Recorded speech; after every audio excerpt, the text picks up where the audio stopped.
Welcome to Beehive Banter, and here's a question for you. What's this? That is Grant Robertson crowing about the government's books, which according to him, and I quote from his press release, despite the challenges the world throws at us, New Zealanders can be optimistic about our future. Our economy is doing better than predicted. And with the restrictions lifted, we can seize the opportunities created by the government's strong COVID and fiscal management. In fact, he said he's proud of where we are. So the bottom line, 9 billion better off than we thought. Should we be jumping up and down for joy? Brent Edwards, NBR political editor? I don't know about jumping up and down for joy because there's still a deficit and it's a relatively significant deficit. But yeah, certainly the books are in much better shape than was forecast as recently as the May budget. So, I mean, that's a good sign. It sort of shows that actually, in fact, the economy was probably going better than people expected.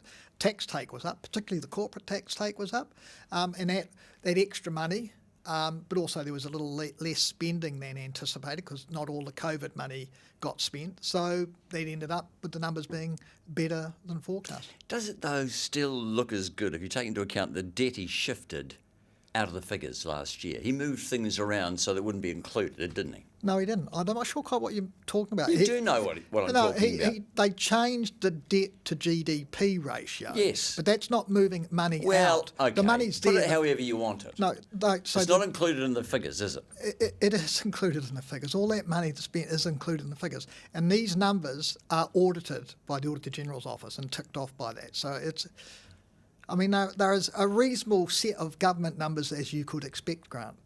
Well, yeah. More money in the government coffers, and I'll tell you why. Because the GST take is way up, and I'll tell you why. Because the more prices go up, if you work it out, the higher the amount that the government get in GST. Yeah, but I know, and the government gets blamed by a number of people for the high rate of inflation, but isn't that then a cunning plan to get the government books into good shape? Exactly. Drive up costs. Exactly.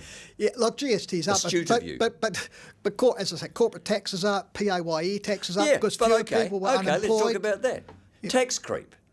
So now I'll tell you what tax creep is. It's when you get a pay increase, but you don't have any more money to spend.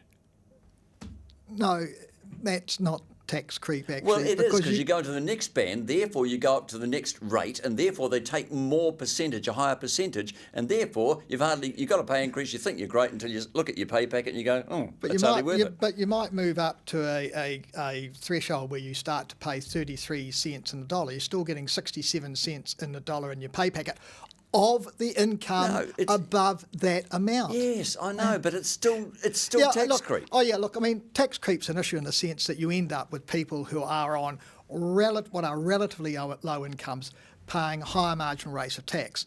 And that's obviously an issue that the National Party is addressing in its tax policy, and it says it will lift tax thresholds. I think the big political argument, though, around tax is over the National Party's proposal to scrap the 39% top margin tax rate. Well, they've got plenty of money now for it, haven't they? For those people who are earning over $180,000. 9 billion better off. They've got plenty of scope now. Well, yeah, but they're still in deficit. I mean, I think Nicola Willis described the government as being awash with cash. I mean, yes, it had more money come into its coffers than expected, but it's not exactly awash with cash where it's got surpluses. Yeah, but here's the interesting thing. Now, Grant Robertson said now's not the time to do, but I listened to the interview. He said now's not the time to bring in tax cuts for the wealthy. And when he was asked, are you going to bring in tax cuts? He said, oh, no, not for the wealthy, and certainly not in this, certainly not before the election. Yeah. Thus indicating, because he didn't, when asked, go into any detail, that he wouldn't bring in possible middle-class welfare. Well, because he only said, in reference to not doing tax cuts themselves, the wealthy, and he only said in this term. Yeah, and I think what he said at the lock-up when the financial statements were released was that Labor hadn't yet finalised the policy of the election. So it's possible, presumably... Oh, I'll tell you what that'll depend on. The polls. Well, it's possible, presumably, that Labor goes into the election campaign with some sort of tax policy, whether it's shifting thresholds or making cuts to low. I mean, and people have argued, why don't you, for instance, if you really want to do the most for the most taxpayers, have a tax-free threshold at the low end, so everyone for the first 10,000 whatever pays no tax on that. before. I'll tell you why he won't, because those people are already voting for them. Well, He wants the middle New Zealand. He needs their votes in order to stay in power. Yep, and that comes down to then, I think, what happens in next year's budget. Will he be tempted to have a big spending budget to try and win those people over? Going to be hard, because actually he talked about this week that he'd actually told ministers not to come to him with all brand new spending ideas. No, because he wants to keep that money aside in case he has to bring in tax cuts. Well, I mean, maybe not. Yeah, I'd be surprised, given the vehemence of their opposition to that they would come in with a tax cut policy. Vehemence to the rich. He keeps going for the well-off. He does not mention middle New Zealand. Well, I mean, that's right. And I think you'd probably win more support on that, and on that case, you could argue for the National Party, it's not going to lose the votes of those people if it doesn't drop to 39%. No, and that's quite correct. And and it was interesting, actually, because in the Treasury paper, it did actually identify the 39% rate. That was one of the reasons, one factor, not the only factor, but one factor that helped bump up the tax take, which meant the deficit was lower than expected. To the OCR, speaking of which, Reserve Bank announced a 0.5% increase at the fastest pace on record. No sign of stopping. Westpac, in fact, calling it unusually explicit. Basically, get ready for more pain. Higher mortgages, banks stress testing at 8%. In fact, some on the Reserve Bank's decision-making committee, or cabal as I call it, wanting a 0.75% hit.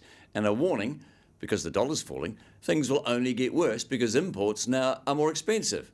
Well, whose fault's that, Brent? Well, I mean, this is happening around the world. Please don't say it's happening around the world. Well, it is, but it doesn't matter whose fault it is.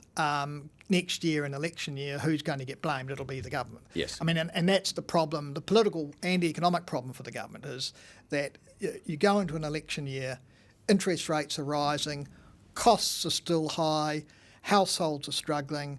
Yep. Everyone feels poorer because the houses aren't worth as much. Well, maybe they'll blame the government, and so that's the biggest problem. Who should they blame?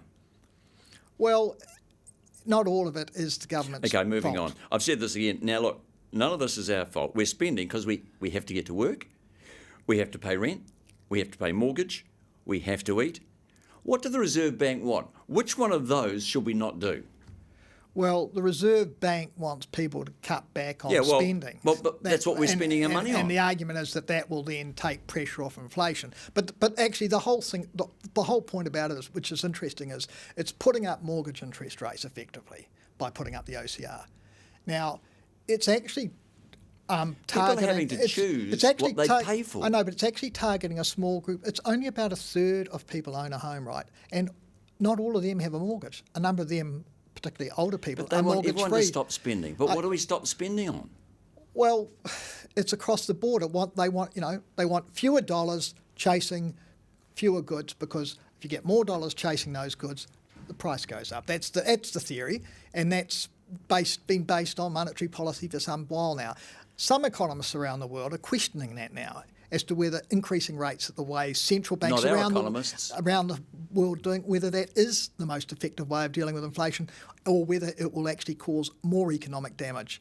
So what you've had is central banks, including ours, going from a point of view where they were just basically printing money and throwing it out widely, to now the absolute reverse. Right, so they've caused it, and now they're trying to fix it by penalising us. Effectively. Oh, right, okay. And as you said, the government's going to get blamed, which leads me to the poll, Brent, that you don't mention very often, but I'm going to. Roy Morgan, Labor in the 20s. You heard right. Now on 29.5, down 5.5. Any comment? Well, yeah, I mean, as you know, individual polls, you can take with a grain of salt. But the point I'd make is that when you look at a range of polls, the other polls haven't had Labor in the 20s, but a range of polls now in the last few months showing that centre-right grouping, National Act, have inched ahead of Labor, the Greens and Te Pāti Māori. And so on the numbers that you're seeing at the moment, there's a stronger chance of a centre-right government after next year's election. Now, going back to what we were talking about before, if through next year, as looks likely, higher interest rates, higher mortgage rates, costs still pretty high, households struggling, it's going to make it very, very difficult for Labor as the incumbent party to win re-election. Well, depending what they do with the middle income tax. Anyway, Well, I don't want to go back to that now. Now, if that poll is indicative, then we're going to see a lot of Labor MPs, aren't we, dropping to a normal income level. Let's see how they like it. Dropping to a normal income level. And there's going to be a bloody lot of them looking for jobs. There will be. I mean, and kind of that was probably always the case because, you know, that 50% vote that Labor got in 2020 was one out of the box. It wasn't going to be repeated. I mean, to be honest, if Labor got 40%, for instance, they'd be really pleased. But even at 40%, though, there'd be a lot of Labor MPs who'd lose their jobs.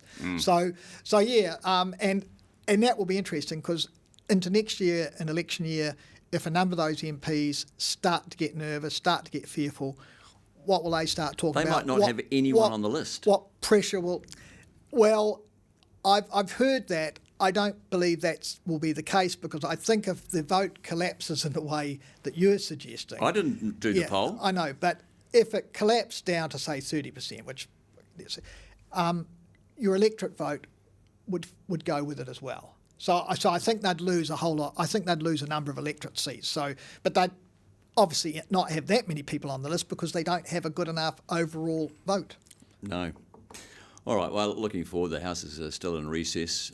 We might be in for a bit of a quiet week, although I'm not here next week. I've got a week off. But in order, and this is... No, please. In order for me to placate the Reserve Bank, all I'm going to do for my week off is just sit in the bath for a week in a wetsuit so I don't use, any hot water or power, and I'm going to drink the bath water if I get thirsty. Well, That'll make them happy. We know you're not going to be spending the money here. We know that. Well, if you believe what I just said, you believe anything. Bula. Thank you, Brent. And thank you for listening or watching. See you both soon.